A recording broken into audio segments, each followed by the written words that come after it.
Welcome, ladies and gentlemen, to Fan Appreciation Month here on Reaction and Review. Tonight, guys, I'm taking a look at an Australian sci-fi film from 1979. That movie is Mad Max. Yeah, guys, shockingly, I've never seen any of the Mad Max trilogy, and thankfully, I'm going to get to check out all three of them this month thanks to one viewer. So I'm kind of hoping for all of them to be, decent, but why don't we focus on the first one? I couldn't tell you a single thing about it outside of the fact that it's set in the post-apocalypse and it stars Mel Gibson. That's it. I know nothing about this franchise beyond that. So I'm kind of hoping for it to be pretty good, because I kind of have a track record of really enjoying sci-fi films which are set in the post-apocalypse. So, this thing could very well turn out to be as awesome as many people have told me. But I have also had a few people tell me that this one kind of sucks. Mind you, that's very, very few people compared to those who've told me that it's good. But that does sort of leave in that little possibility that this may very well kind of suck. I am really hoping that it's good though, and the only way I'm going to find out if it is if I shut up and I push play, and I'm going to do that right now. So, without further ado, it's time to kick back, relax, and check out Mad Max. Okay, that honestly wasn't the first thing I thought I'd see when a biker gang comes rolling into town, is two of them start dancing in the middle of the street. That was certainly odd.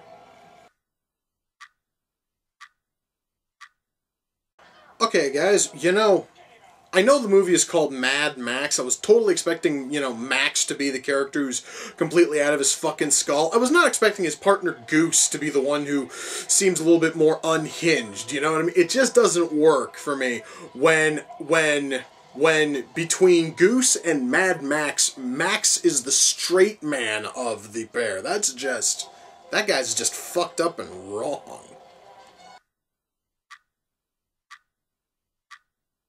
Well, guys, I just learned something I never thought I would ever need to learn. If this movie and Top Gun are anything to go by, if you are in a movie and your name is Goose, things are going to end very badly for you. I never thought I would learn this watching a movie, but damn it, I just did.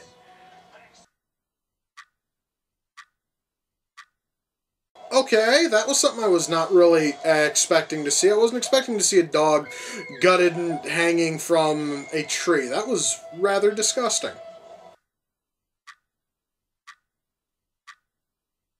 Well, guys, it took this long, but Max is finally living up to the, title. I really think he's kind of lost his ever-loving mind.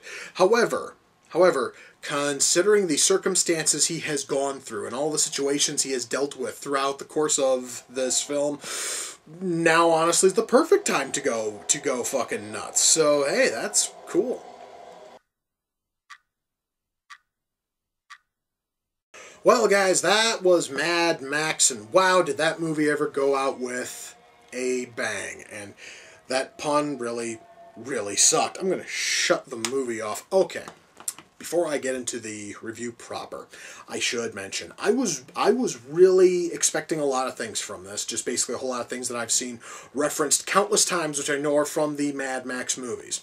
And I got none of those. Apparently every single reference I've seen is from the sequels, which is totally fine, because now that gives me something to, look forward to later on this month when I cover the other two films. However, that also pretty much means that I was going into this thing completely blind, which is fantastic. I always like to go into movies with very, very little knowledge, and that certainly works out here. Now, I want to talk about writing. At the very start of this video, I said that this movie was a post-apocalyptic film, and that is a massive lie. There is very, very little here that actually hints at that. Again, that must be something which is more in the sequels.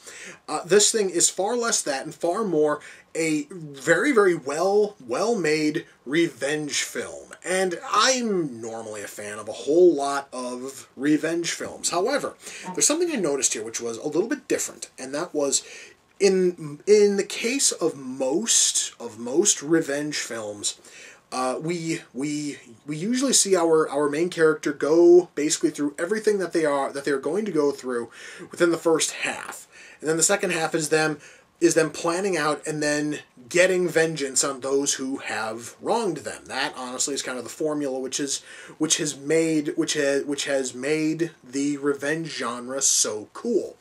And this movie kind of sort of decided to do things a little bit differently, as in we have an hour and 15 minutes of Max just watching everything that he loved get taken violently away from him, and then spending the last 15 minutes getting his sweet vengeance. And to me, that actually kind of feels almost as if the movie was trying to rush out its ending. Now, mind you, that honestly is not a horrible thing. I mean, because frankly, everything which is here is still good. It really is just that it does, at least to me, almost feel as if they kind of sort of rushed, the ending slightly. I really shouldn't say the very ending, because the very ending was fucking awesome. I'm just sort of talking about as he goes and he picks and he goes and sort of like picks at the rest of the biker gang. All of that felt incredibly rushed, and that seriously could probably have been done. That really could have probably been done a hell of a lot better if they would have given the film maybe an extra 20 minutes for Max to basically just sort of go and systematically wipe out this gang. However, though, like I said, everything else here in terms of the ending is great. Now, the first hour and 15, like I said, is them building up to this. And oftentimes when you have that much build up, there oftentimes are pacing issues, but there are none here. The writing here is incredibly solid, and it is going to keep you interested from start to finish. So frankly, guys, I honestly can sit here and I can totally gripe on, how the ending felt like a little bit rushed, but that still doesn't horribly damage the film, because the writing here is just so solid throughout. So guys, frankly, writing here is really good, and also people who are really into action, you are going to see a lot of it at the start and a lot of it you can see a lot of it at the start and a lot of it at the end. The middle is a little bit, lacking, but oh well.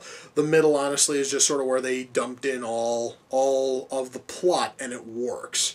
So yeah, writing here is really solid. Acting here is, the acting here is good. The acting is not fantastic, and the acting is not great. The acting is good.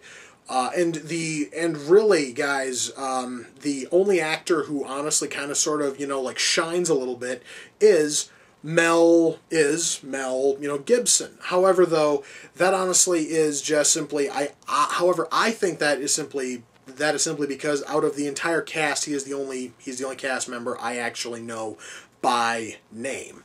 But hey, still though, everybody else turned in a really good showing. Nobody here honestly was lacking. Nobody here was slacking off in terms of acting.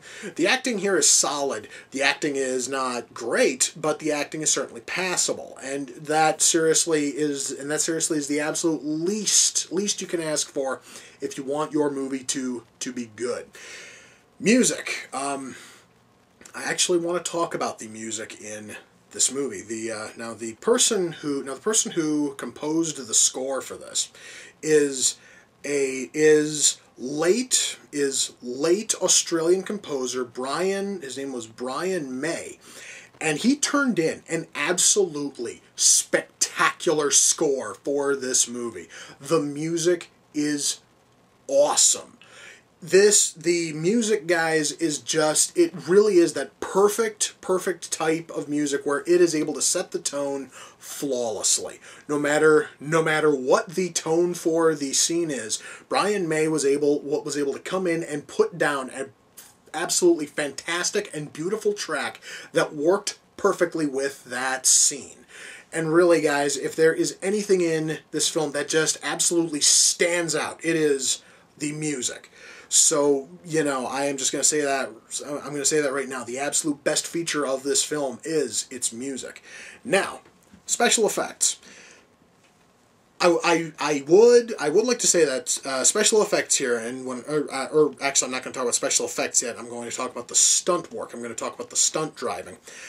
There actually are a few moments where the stunts, mind you, the stunts look really good. However, the stunts do not perfectly match up with the shot that came immediately for it. Because allow me, guys, to sort of give you a little, for instance. So we have a car, and the biker gang is tailing it, hassling it, and basically beating on it with chains and axes and everything else. And one biker who was right up next to the car goes and slams an axe into the windshield.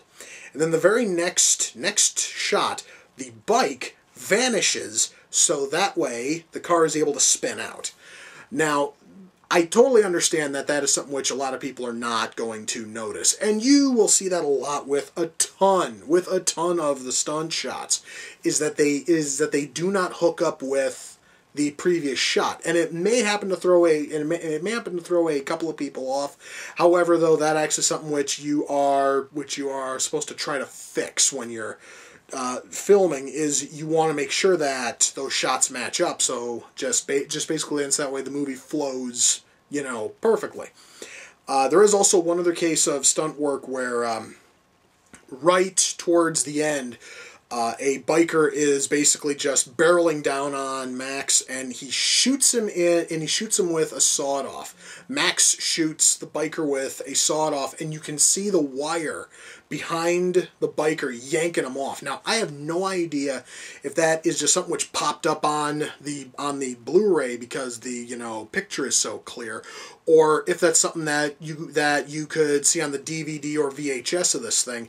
I honestly wouldn't know, but it was something which kind of sort of threw me off which just sort of threw me off slightly. Special effects now. Seeing as how I've already talked about the stunt work, it looks awesome, but they seriously should have touched them up a little bit and kind of made them match up. They should have made them match up with the shots a little bit better.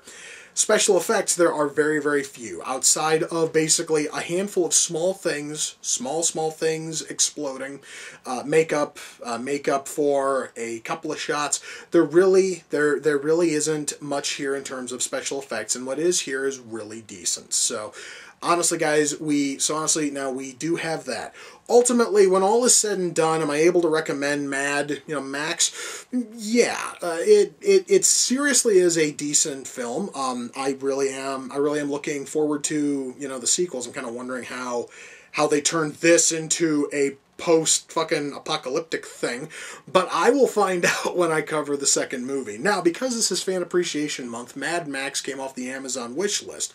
The person who sent it in is named Mage, and you can find her YouTube channel at youtube.com/user/Madam Crystal. And Mage, thank you, because for years I have wanted to get around to watching Mad Max, and thanks to you, I now had my chance to watch it, and I will have my chance to watch the two sequels later on this month. Once more, guys, her YouTube channel is youtube.com/user/Madam Crystal. Please swing over there and check out everything she has, and if you like what you see, sub her.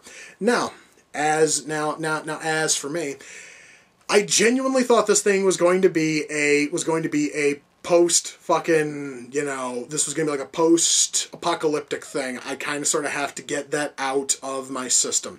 I'm going to browse around in my Blu-ray collection and just sort of see, what I can find that kind of I'm going to go find my copy of A Boy and His Dog. That movie's so fucking awesome. I'm going to go watch that. So yes, guys, with that, we come to the close of another reaction and review.